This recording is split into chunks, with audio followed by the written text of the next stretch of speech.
ஐநா சபையோட ஒரு பகுதி யுனைடெட் நேஷன்ஸ் ஹேபிட்டேட் அதில் வந்து என்னை வந்து ஒரு தூதராக நியமிச்சிருக்காங்க. அது எனக்கு இப்போ தான் நியூஸ் கிடச்சிருக்கு. நான் துபாயில் இருக்கேன். ரொம்ப பெருமையாக இருக்குது. இது வந்து ஒரு 6 மாத காலமாக அவங்க வந்து நிறைய என்னை ஸ்டடி பண்ணிவிட்டு நிறைய பேர் செலக்ட் பண்ணிவிட்டு அதுலேருந்து என்னை சூஸ் பண்ணியிருக்காங்க. இது ரொம்ப பெருமையாக இருக்குது. இது தமிழ் சினிமாக்கு இல்லை, தமிழ்நாட்டுக்கு இல்லை, சவுத் இந்தியாவுக்கு எனக்கு வந்து ஒரு கௌரவிச்ச மாதிரி எனக்கு ஒரு ஃபீலிங் இருக்குது. எனக்கு வந்து ஒரு நடிகர்னால் ஒரு ஹிட் இல்லைனா அடுத்த படம் என்ன ஆகுது, அடுத்த கேரக்டர் நம்ம, அது வந்து ரொம்ப முக்கியம் ஒரு நடிகருக்கு.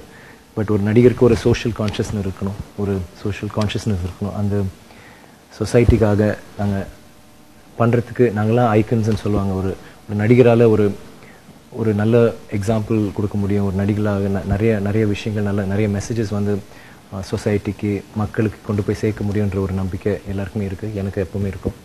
அண்ட் அந்த வகையில் இது ஒரு தமிழ்நாடுன்னு இல்லாமல், ஒரு சவுத் இந்தியான்னு இல்லாமல், இந்தியான்னு இல்லாமல், ஒரு உலக ரீதியில், ஒரு ஆசிய ரீதியில் ஐநா சபையிலே வந்து எனக்கு இந்த மாதிரி ஒரு கௌரவமான ஒரு அந்தஸ்து, ஒரு தகுதி கொடுத்துருக்காங்கன்னா அது வந்து அதுக்கு எப்போவுமே நான் நன்றி கடன்படுவேன். And I like to thank என்னை செலக்ட் பண்ணவங்க. வந்து ஒரு 6 மாத காலமாக நிறைய ஸ்டடி பண்ணாங்க. நான் என்னெல்லாம் பண்ணியிருக்கேன், சோஷியல் ஒர்க் என்ன பண்ணியிருக்கோம், என்ன பேக்ரவுண்ட், என்னோடய ப்ரொஃபைல், இதெல்லாம் செலக்ட் பண்ணிட்டு தான் இந்த ஒரு விஷயத்தை இது முடிவெடுத்திருக்காங்க.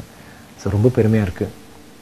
தமிழ்நாட்டுக்கு பெருமை சேர்க்கக்கூடிய ஒரு விஷயம், சவுத் இந்தியாவுக்கு ஒரு பெருமை சேர்க்கக்கூடிய ஒரு விஷயமாக அது இருக்குது. என்னால் இதை இப்போ இனிமேல் செய்ய முடியும்.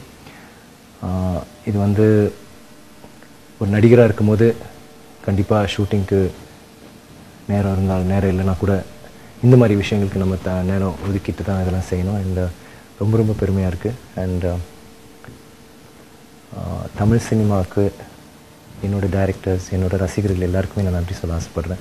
ஏன்னா நீங்கள் எனக்கு கொடுத்த அந்த கௌரவம், நீங்கள் எனக்கு கொடுத்த அந்த ஆதரவு, அதனால தான் என்னால் வளர முடிஞ்சது. என்னால் இந்த மாதிரி ஒரு உலக ரீதியில் வேறு ஒரு சபையில் வந்து என்னோடய வேலை, என்னோடய கலையை அப்ரிஷியேட் பண்ணி, செஞ்ச மற்ற விஷயங்கள்லாம் அப்ரிஷியேட் பண்ணி அவங்க வந்து இந்த மாதிரி ஒரு அந்தஸ்து எனக்கு கொடுத்துருக்காங்கன்னா அது டெஃபினட்டாக சினிமாவுக்கு நான் நன்றி கடன் பட்டிருக்கேன்.